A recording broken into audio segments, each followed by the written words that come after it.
Welcome back to the second in our Worsley Concert Band Inspiration series, and we've got a very special guest with us here today.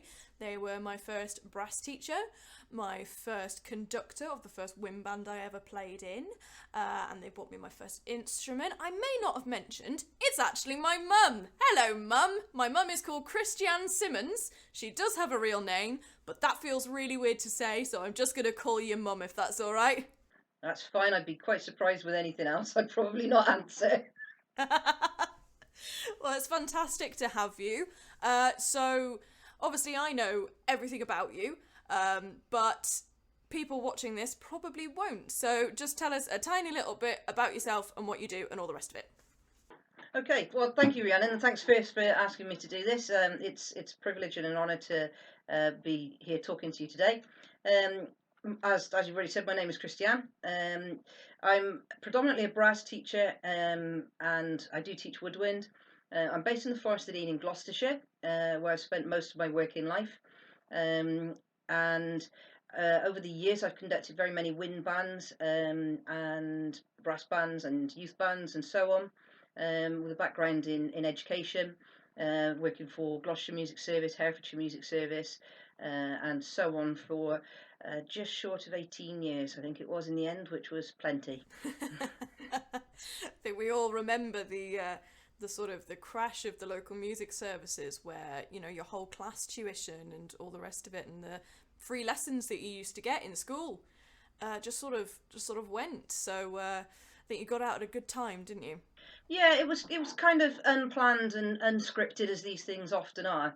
As you sort of said, whole class teaching was becoming much more of a thing. I very much enjoy one-to-one tuition and small group tuition, and then I like to sort of take those skills into an ensemble setting. So for me, whole class teaching, whilst I very much value the merits of it, wasn't really where I wanted to be. I had a thriving teaching practice privately as well, and so I kind of took the decision that it was a good time for me to look at doing different things, which I did.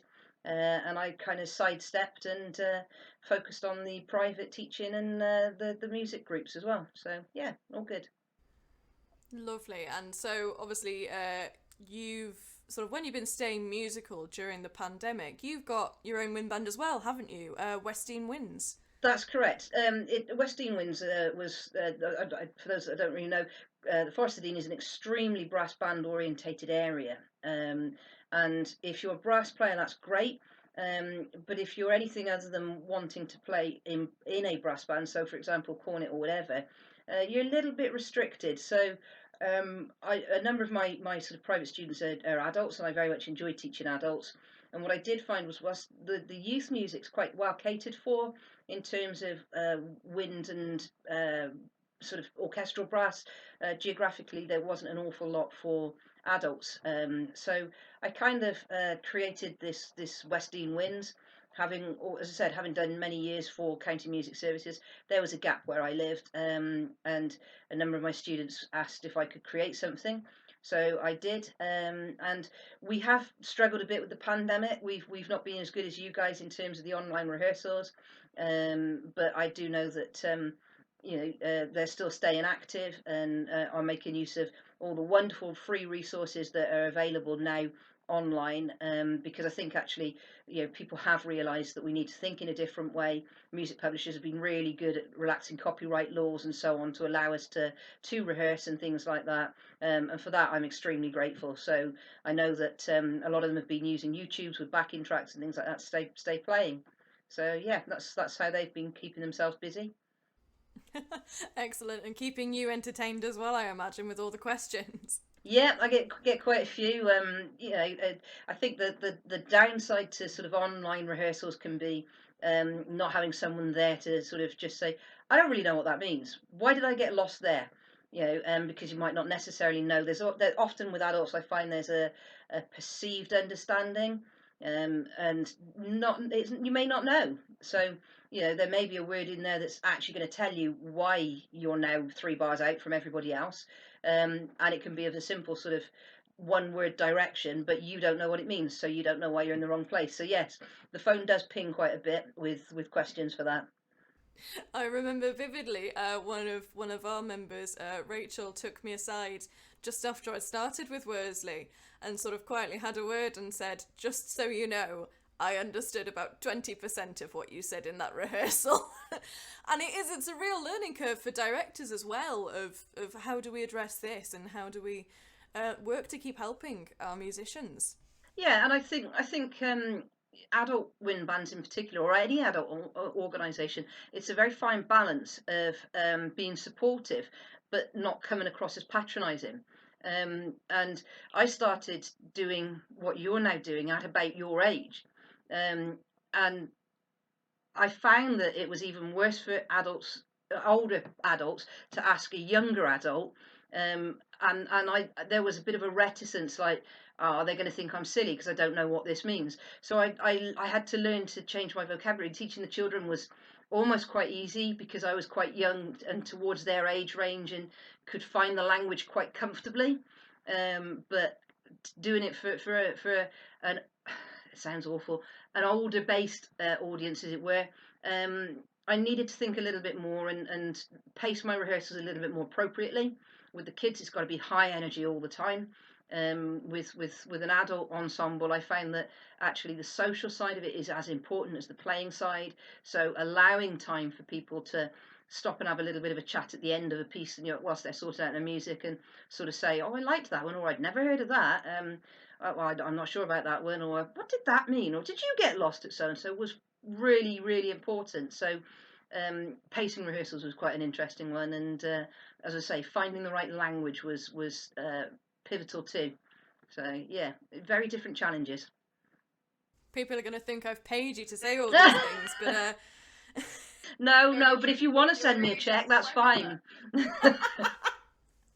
so if you're wondering where I've got most of my life from, most of my personality from, no, it's just quite funny. Obviously, a couple of people have said that they were really interested to meet you, Right. albeit sort of virtually, because I do sort of reference a lot of my musical growing up, and a lot of it was influenced, especially the very early days with Forest Dean Area Wind Band was my first foray into group music making. I think from the age of, was I 2 when I first went down Oh, on a Saturday morning? yes, you were. We had a kinder music group, and a very fine lady that did Feldenkrais as well. So she put a lot of movement and activity into the younger end. And yes, I could shame you because I'm sure I'm still got the DVD somewhere of a very, very little Rhiannon with sort of percussive instruments joining in on our very first sort of concerts and so on. But the wind band kind of divulged after that. At that time, it was still a music centre, and we had all the other things going with it. And it then sort of grew because the wind band became so successful. I think our fullest, and I'm not sure if you remember, that would be when we recorded our second CD, which was Oregon, which is a fantastic piece of music. So anybody that wants to have a listen, that's Oregon. I think it's Jacob Dahan. It's fantastic and so descriptive. But yeah, so we went away to record our second CD. I decided that we'd go and do it on tour because everybody wanted to do a tour. So we went to Derbyshire, which was as good as it was going to get from the forest. We had a weekend that culminated in a day at Alton Towers.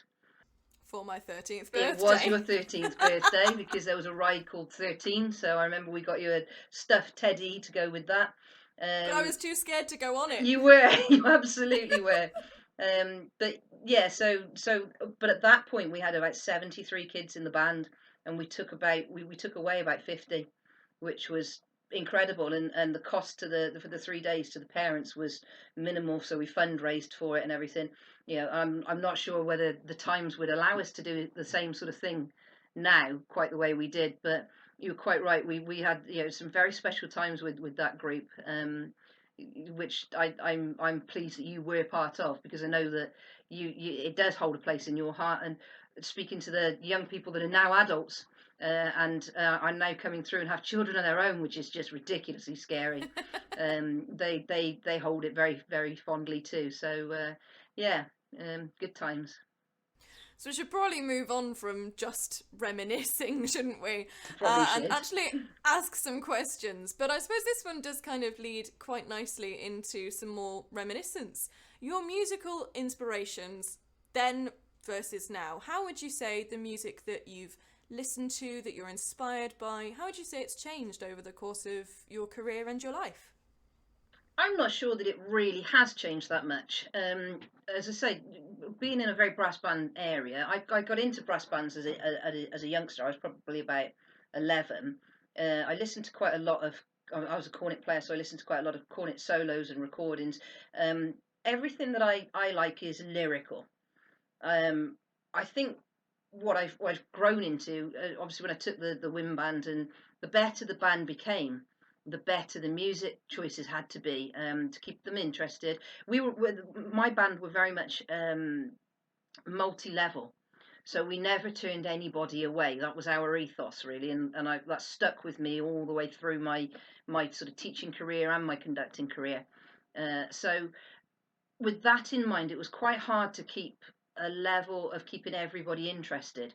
So even as a young musical director, sort of 25, 30-ish, I was having to listen to different repertoire, different composers, and so on. I think I took a lot. I still listen to a lot of popular music, um, and I like a wind band or any group that I'm involved with to try everything. Don't be scared of any particular genre.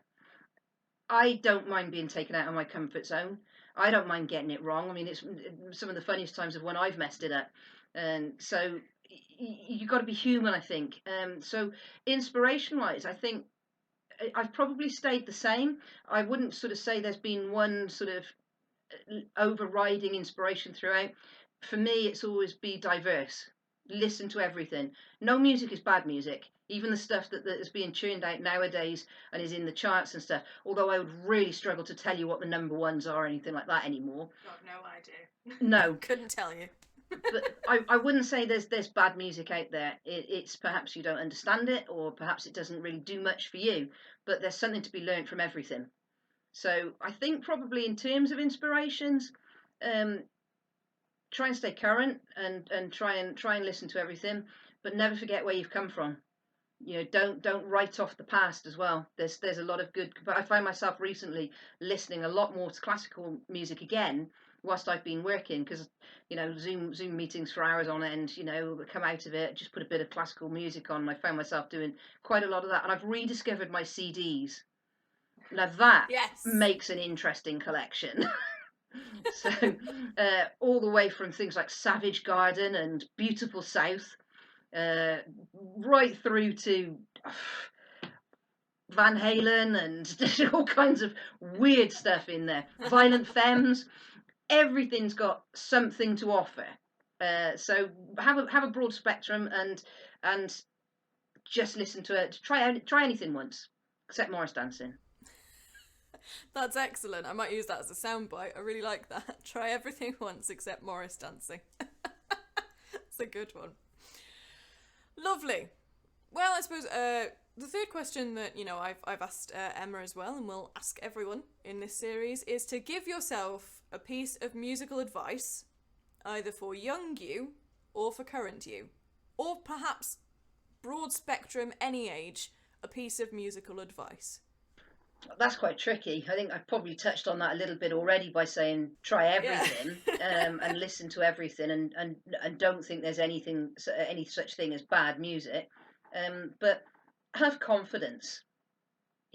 Have the confidence to try. I think if I were to say the one sort of thing I didn't do enough of, I didn't do enough big band stuff when I was younger, probably because I was cornet based rather than trumpet, and but I got into that sort of at a later date. I ran a big band, so I had to get a little bit better at it. But that big band did all right. I took some of them to Ronnie Scott's, and you'll remember. And Absolutely. yeah, National Festival of Music for Youth. So I learnt a lot then by doing that. So be brave. Try things that challenge you, even though you're not going to get it all right all of the time. So that's back then as a youngster, I didn't have the opportunities that that may be around now. So give it a go. Find out what you like. Find out what you don't like. If you find an orchestra's not for you, I mean, Counting Bars Rest was always my nemesis, so I wasn't really, the orchestral stuff kind of, it was like, it's great, but when do I get to play? I remember driving to Abergavenny for rehearsals and 2.5 hours later coming out and counting that I played about 8 notes. They were nice notes, but it wasn't really for me in the end. So try everything, work out what you like and what you don't like, and be prepared for that to change as you get older. That is very, very good advice. And own your own instrument. That's the one thing that it's perhaps not so much in sort of wind band circles, but in brass band circles it's quite usual to start playing with a youth band that they've got, get given what instrument they've got, you play that for a while, and then you may outgrow that group, but you haven't got your own instruments, so you're a bit tied. If you own your own instruments, and you'll know my little collection. I've got tenor saxes, bass clarinets. I have 2 drum kits in the attic, trumpets and French horns, everything. And because my motto has always been, if I'm not prepared to do it myself, I can't ask anybody else to do it. So yes. I remember the baritone sax because of that. Yes, that little motto. Learn to play bari sax. Yeah, and a lot of the kids that were in the band, the big band was created out of clarinet players and things like that wanted to try a saxophone, and we taught them, and I say we, that'd be the royal we. So I taught them, got them up to standard, and we created a band. So I think if you get an opportunity, grab it, and if it doesn't work for you, then it didn't work for you. But don't be scared to try. Excellent, I like that. That's very, very good. So here's a question that actually was left for the video with Emma, but we haven't quite worked out how to do live videos yet. So I figured let's just bleed it into this episode and I'll ask you instead, if that's all right. And so our lovely drummer Adrian asks, as musicians, do you think there's any room for improvisation in wind band music? Having played in the pit as a percussionist, as a drummer basically, there's room for being a bit different from the score there. And I do think this may bleed in quite nicely to a lovely story about some of our percussionists during that recording session back when I was turning 13.